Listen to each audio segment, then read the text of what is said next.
The demonic dragon or dragon demon. We were meant to hunt dragons, but that doesn't mean they can't corrupt us. They know that everyone wants to feel special and be adored, and that is what they give us, as well as cruelty, fear, and the loss of all hope. Never hear their words. Conrad Müller from Guard Dog. When I say dragon, I don't mean dragons as in the kind that we see in fantasy stories, or as fantastic creatures living alongside men as an endangered species like a rare tiger. In the Beyond the Veil universe, dragons are a type of demon, so we're talking about demonic dragons here. Firstly, I'm going to give you examples of these demonic dragons, or dragons with demonic connotations, and well, guess what? It's mainly a Christian thing to see dragons as related to the devil, but we'll get to that.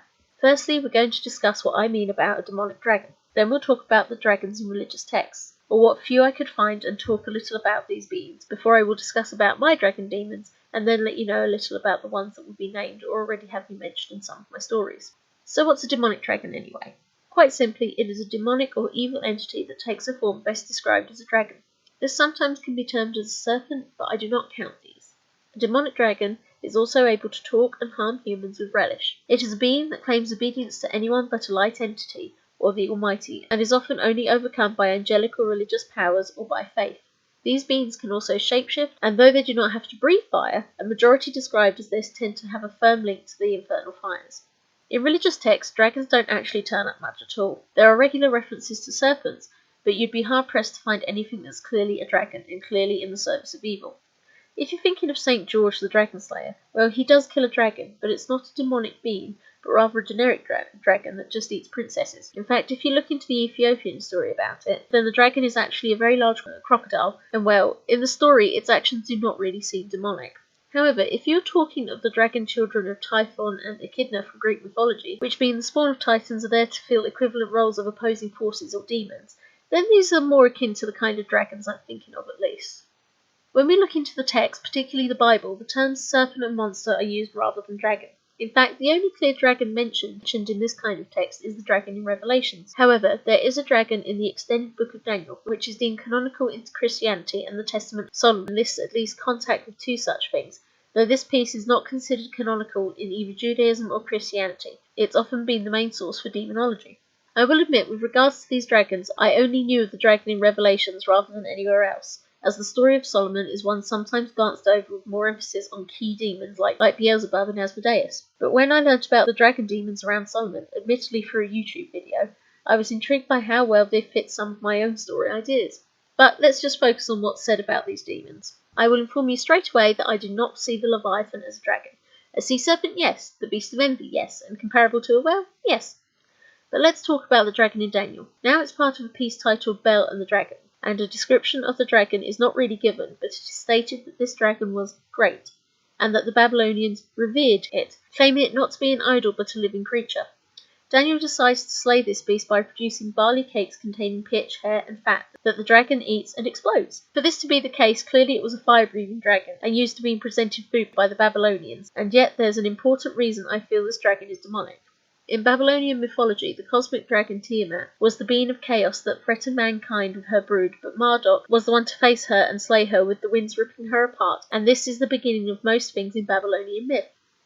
Through this slaying, Daniel has removed an idol of their old ways. It certainly pisses the Babylonians off to kick him into the lion's den.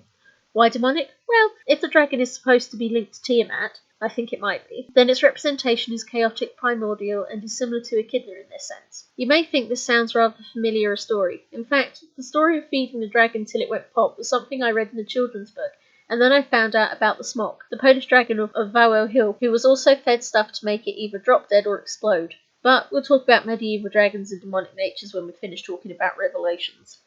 So now we'll talk about the two dragons in the story of Solomon. The first we meet is three-headed and describes itself as a caltrop-like spirit. A caltrop is a device used to wound horses' feet when in charge, so perhaps this is meant as in he is disruptive at some of the most important times. He is described as having a fearful hue, which I suppose could be any kind of colouring to make you feel scared. This demon apparently makes children in the womb either blind or deaf and mute, using his third head to do such a thing. He also describes that he attacks men in the limbless part of the body to make them foam at the mouth, grind their teeth, and fall.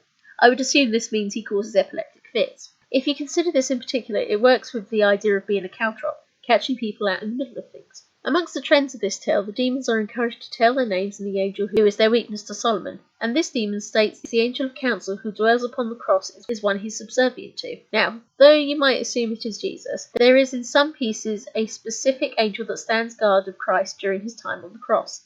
So it could be this being, and he refers to being frustrated by what is assumed to be Golgotha, the site of the crucifixion. The demon also gives a name to mean crest, and with that done, Solomon sets him to work making bricks. We then have another demon turn up before we meet our second dragon demon, who is rather more eager to give information than the other one who held on to his name till the last. The second dragon appears as rolling along and with the head and hands of a human.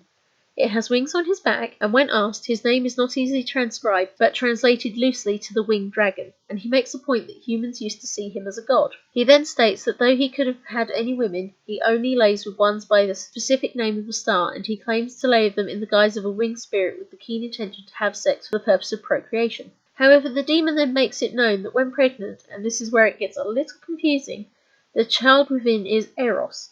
Due to links within this text to Greek mythology, it is assumed this means the child is some kind of sexual entity or perhaps is not physical, which humans cannot really bear, and so she breaks wind, which is, well, okay, does this guy emit bad smells? He then proceeds to produce fire and get a job burning materials for the temple, so he's certainly a full-blown fire-breathing dragon. From the video I watched about it, produced by the YouTuber Legends of History, they made a point on the possibility that this dragon actually engages in anal intercourse with women, and well, at first putting it together I assumed maybe the fire was linked to the worst kind of indigestion imaginable, let alone thoughts on Terry Pratchett's Dragon of Unhappiness. I know I'm getting silly here, but then I considered most demonic roles. In this piece they're all linked mostly to some kind of ailment, so perhaps this being actually claims to impregnate specific women with a disease that only they may suffer, and well, it could easily be linked to anything to do with the womb, as, let's face it, it's only been in the last 100 years that women's problems have actually been getting diagnosis, and the breaks wind reference may be just assuming that the close proximity of womb to bowel in the time this was written would have similar methods of expulsion, so could even state that it causes unexpected miscarriages or even phantom pregnancies, as it states the expulsion only happens when she is heavy with child. So that's the reference to demon dragons with regards to characters in the Old Testament, and well, it's debatable whether you find that useful or not.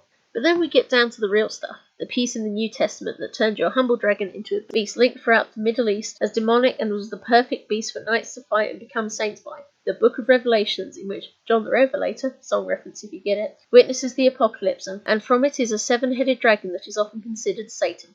Why 7 heads? Well, in some old beliefs, bad spirits abound in sevens, and so a dragon with 7 heads revealing the end of days links into older beliefs, and with this book it's not particularly clear if the author is John from the Book of John, or just another John. It is a very common name.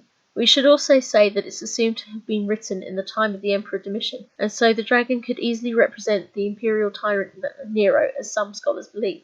Anyway, our great dragon appears after 7 seals have been broken and the 7 trumpets sounded, and he's described with 7 heads, 10 horns, and a crown on each head, with a third of the stars being dragged down with his tail before he slings them at Earth. Bye-bye dinosaurs. Before him had come a woman pregnant with a male child, and the dragon was waiting to devour this baby. A Jesus reference, perhaps. But after it is born, the dragon is distracted by its interest in God's throne, and for 3.5 years it has a battle in heaven against Archangel Michael, and gets referred to as the Old Serpent. Satan imagery and forever depictions of Michael the warrior have him stomping on the head of a dragon thanks to this.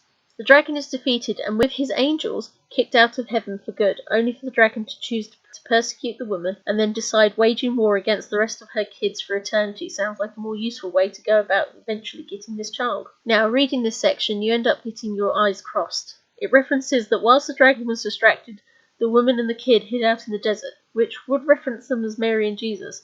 But this is when the dragon decides to rebel against God, and then the final reference that it's going to wage war against Mary's kids makes you ponder if this is actually more to do with Eve. But this is the only bit with the dragon as the dragon, and yet it is clearly a Lucifer or Satan reference. In fact, it was from this text that stories like George and the Dragon became so prevalent, as during the Middle Ages that the Book of Revelations was being thrown around as the part of the Bible to really point out who the real bad guy or villain of the universe to Christians is, Satan. Though we'll talk about that when we get to Satan and Lucifer some other day. The link of dragons to Lucifer being stomped out of heaven like Michael was trying to force a square peg into a round hole is an image that is seen throughout Christianity, and from it all dragons are demonic and linked to Satan in Christianity from this point on.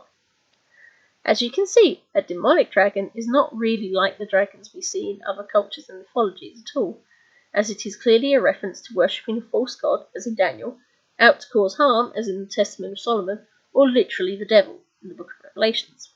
I'll be honest, of them all, the Daniel dragon makes the most sense if you know the Tiamat legends, but it's something that gets dismissed quite commonly now.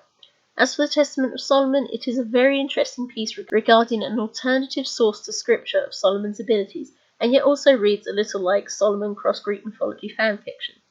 We'll see this whenever the demons from the Book of Solomon tend to come up, and why it's always been the classic source for people writing about demons in a seemingly biblical context. As for Revelation, simply put, it's complicated, and I say that because having an opinion on it can be controversial, because it is canonical in Christianity, and well, I'm not doing this to discuss religion so much as the demonology and beings within my universe. So let's now talk about how I use demonic dragons, and give you a little species profile. But first, let's hear about them in story format.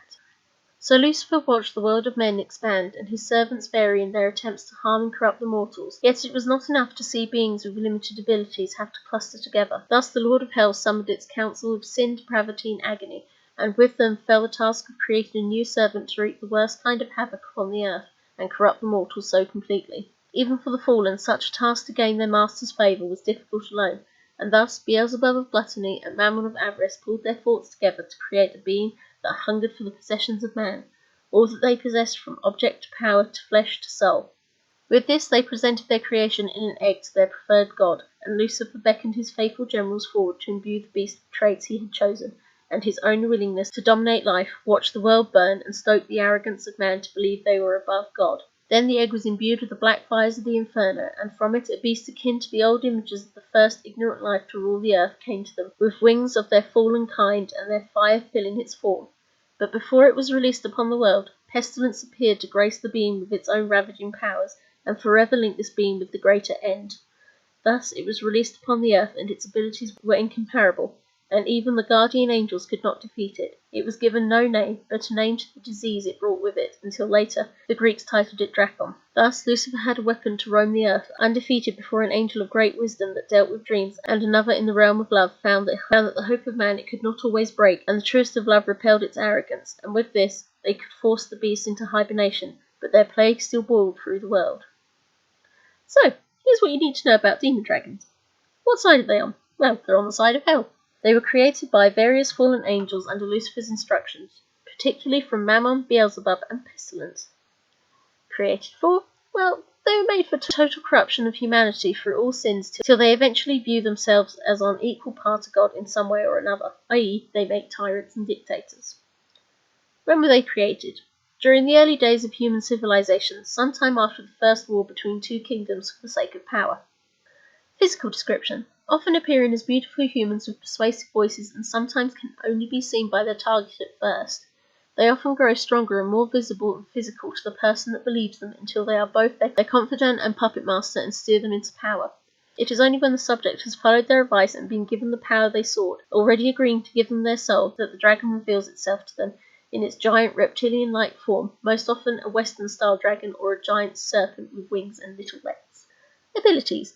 They draw out the desires of others, control them with their voice through manipulative suggestion, encourage them to mute their conscience, and slowly take control of the body without full control. Once they have power, they force hideous decisions that will cause trouble, wars, or tragedies, and once in power they manifest with a hideous disease, often parasitic, to infect the populace in believing their vessel is like a god, until their target begins to mentally think this, if not preach themselves as the Messiah. These diseases can sometimes even make beings pregnant to a spiritual parasite that will encourage parental love to the parasite and not to the target of the adult demon. But this rarely happens. They can also communicate and sense one another when hibernating in a dream world section of hell, and all know each other. It may be hard to really understand the power unless you understand that they like to choose a victim for their target to blame things on, and use this to build up their power base, so that they have control over beings that are already under the idea of a conspiracy or aware of a difference. So the demon dragon will give a leader for the disenchanted to follow and can lead them on to terrible things like genocide, slavery, and other such nasties. Most known for influencing dictators and tyrants in recent days, but in the older days the most famous were plagues like smallpox and Black Death. Weaknesses. Love and confidence. If a being is confident in themselves and humble, they cannot be influenced, and love also means they are never able to completely possess a being or control them fully. Though like all demons they are destroyed completely if their heads are bitten off by the fangs of an iron wolf. Number: unknown. There were only a small amount created originally, and they do not often reproduce to actually have dragon offspring. It is believed, though, that due to territorial aggressions, there's one for every country on Earth.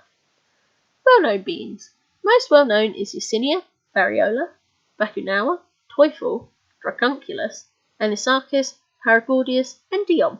Characters in stories. Currently, only Bakunawa has been mentioned, as Adelia is her daughter by a human, but has been definitely killed and her body mounted in a museum. This is in Foundations of Blood, but there will be others mentioned in stories later.